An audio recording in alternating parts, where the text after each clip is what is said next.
Hey guys, it's Danny. Today, exciting video. I'm trying out the MSU formula that I dreamed about before I actually moved here.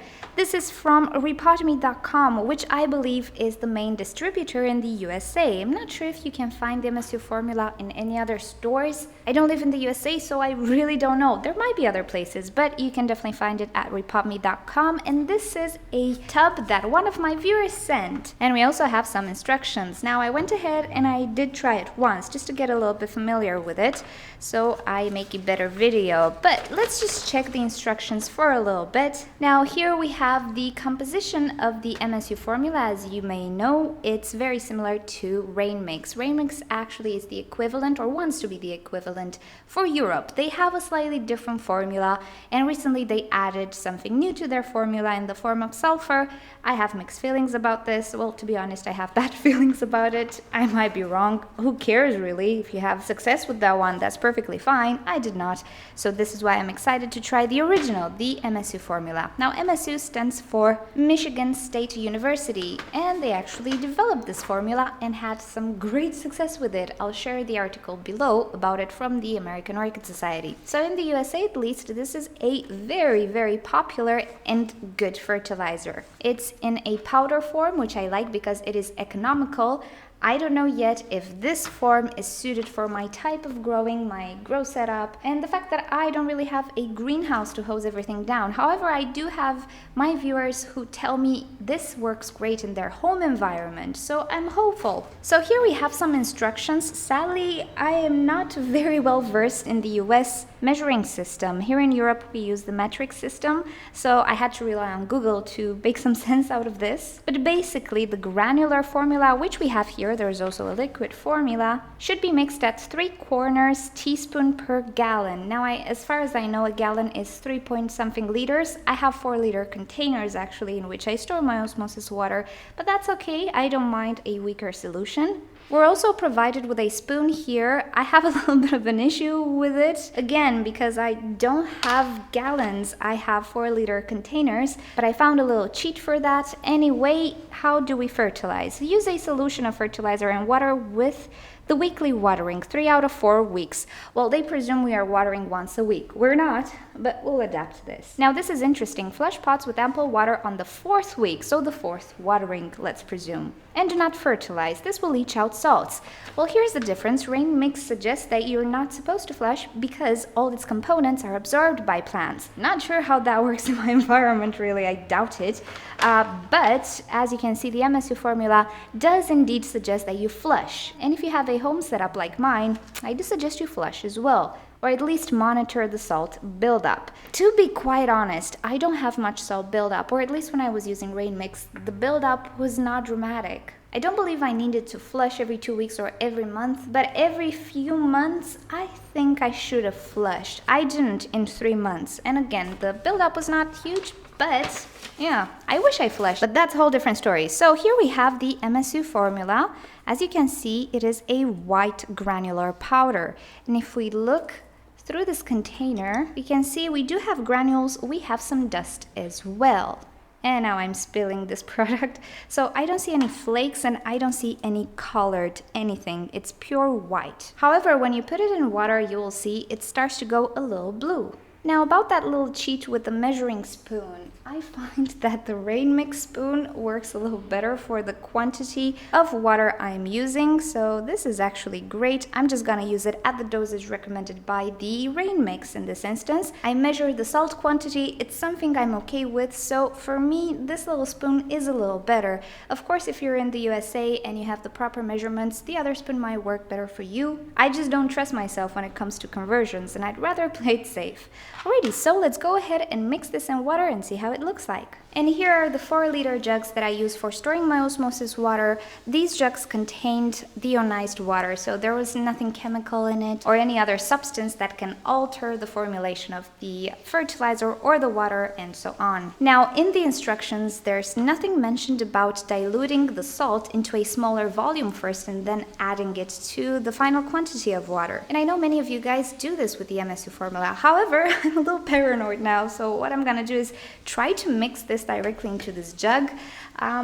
Yeah, I really hope it's not gonna make the dissolving process harder, but we shall see. So this is the quantity that I'm gonna use. As you can see, a pretty level spoon of the rain mix spoon. So we're just gonna dump it here, and I'm gonna try to show you how it looks like inside.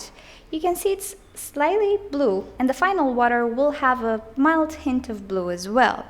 So what I'm gonna do is try to shake up this container a little bit, like so, and then I'm just gonna let it sit because I cannot stir it. I'm gonna let it sit for a few minutes only just to make sure everything is dissolved, and then we're gonna check to see if there's any suspensions or any solids left in the water. Alrighty, we are back. Let's give this another shake and let's see if we have any solids. So I'm gonna use a jar. I'm just gonna put some of this water and try to see if there's any solids or if everything dissolved. Alrighty, moment of truth. Okay, some air bubbles. Let's let them settle. Let's give you a close-up. And I don't know, guys, I don't see anything. Oh, let's make this better. Okay, how about that? I honestly don't see anything. Nope, you guys, this completely dissolved. That's pretty fantastic news. So even if I didn't really stir the container, I just shook it a little bit and left it a few minutes, not even 10 minutes, I don't know, 3 minutes. Everything dissolved completely. This is really awesome news for me. Okay, so I've actually tried this already on a few orchids, not all of them, but I focused on those orchids who actually had severe root burn with the rain mix. Just because they're the best subjects to test. If they're more sensitive to root burn, then they should be a good guinea pig for this experiment. As for this water, I'm not going to throw it away, I'm going to use it with my Phalaenopsis. Even with the rain mix, they didn't have all that many issues. And again, sometimes I'm just so surprised by Phalaenopsis. They can withstand so many things. They're really hardy orchids, you guys. If I let aside my preferences, they really are the perfect orchid. Okay, let's go back to a few more instructions that I received here. I didn't mention them, but I think they're important. Best practice is to water first by pouring water over the top of the mix. You know, this is a pretty common practice. Even when I started with orchids, people suggested that you pre-soak orchids first and then you add fertilizer. Well, this has been a little bit debunked. I never used it with any of my fertilizers and I didn't have any issues, but I did use a lower than recommended quantity of my fertilizer. And if I find the article, I'll just post it in the link below. Some people debated that this actually impairs the absorption of nutrients. So the logic behind pre-soaking orchids is that the velamen gets moistened up and more open to receiving nutrients. And my logic, and apparently some other people's logic, tells them otherwise. If an orchid velamen is dry, then it is most prone to absorbing water and also whatever the water contains, such as nutrients. If you pre-soak the velamen, it will already become saturated with water and it will not pick up as much fertilized water. So in the end, what you'll have is a diluted version of that fertilized water. Again, this is my logic and a few other people, but you know how opinions are. And the best thing to do is to think about it yourself and see if any of these opinions make any sense for you. I personally don't pre-soak because I think I'm just diluting the fertilized water, and already I'm using a diluted version of fertilizer, so I just don't pre-soak. Okay, don't try to make up for not fertilizing by giving a hefty amount, obviously. It's just like with pills. If you forget to take your pill, you don't take two. Pretty much common sense, I guess. Use a solution of 125 ppm nitrogen in the fall and winter and 50% more in the spring and summer. Again, logical, because in the spring and summer, in temperate climates, let's say, because temperatures are higher and there is more sunlight, the orchids will grow faster. In winter, they will pretty much grow slow. This happened in my balcony in Romania as well. I'm not sure if it's going to happen in this environment because it's always sunny and warm here. Right. So this pretty much is a rule that you should keep in mind in regards to your environment. And if you mix this fertilizer at the instructions recommended, you should get the recommended dosage of nitrogen. So when you test with your TDS, which we will do in a second, you will not see only the amount of nitrogen, you will see all the salts accumulated. So if your readings are 200 parts per million, don't worry, it doesn't mean you have 200 nitrogen nitrogen. You have 200 of everything. However, out of that 200, you should have 125 parts per million nitrogen. Again, that's something that is debatable. I personally want to start off light just to see if I have any issues, because if I will have root burn, using a lighter quantity of fertilizer will probably not burn my roots as much. I might increase it, and anyway, it is fall, winter is coming, and daylight hours will decrease. Even if my environment is warm and sunny, you know, they might feel winter is coming, so I'm good with a more diluted version. But anyway, you do have all of these instructions, and I find it quite interesting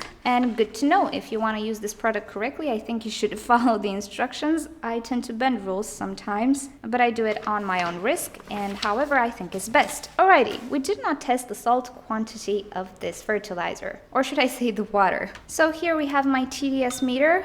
I didn't get a chance to get a good one yet. I will. So here we have 129 or 130 parts per million.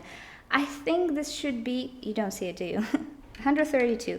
Okay, I think this is a low quantity, maybe half of the recommended dosage. Again, I'm fine with that. My osmosis water is currently at 20 parts per million because temperatures dropped, and the water my osmosis filters is cooler as well, and this makes the reading lower than what it used to be. So yeah, variations on osmosis water do happen. And here we go. These are the Phalaenopsis Orchids watered. As I was saying, they can withstand pretty much anything, so I don't have any issues with them. However, I'm really curious to see if my other orchids, which were sensitive to the rain mix, will be sensitive to the MSU as well. I really hope they won't be. There is a chance they will be though. But so far so good. I'm really pleased with the fact that everything dissolved, so I don't have any suspensions in the water that can stand on the roots. But other than that, I don't know. Time will tell, and I'll definitely keep you guys updated. So far, my root burn problem is slowly going away. I don't have issues anymore with the new plants that were never fertilized with anything else other than the kelp fertilizer, so they have no root burn. The other roots still get from time to time one burn root, and this is because sometimes there are sheaths that accumulated salts, I believe, and I didn't properly flush them, so when I see this, I flush again that pot. But for the main part, things are really not as dramatic as they were, and everything is going fine. But yeah, we'll keep you guys up to date, and thank you so much for sending me the MSU. I'm absolutely excited to try it out. I do believe it's a good formula. I do believe the remix was a good formula as well, up to a point.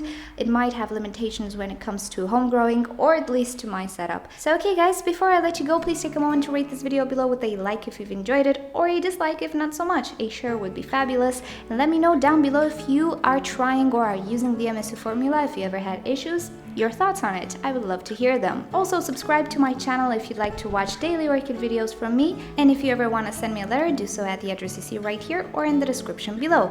Choose an option on the screen if you'd like to watch another orchid video from me, or visit my website orchidnature.com. Thank you for joining. I'll see you all next time. Bye!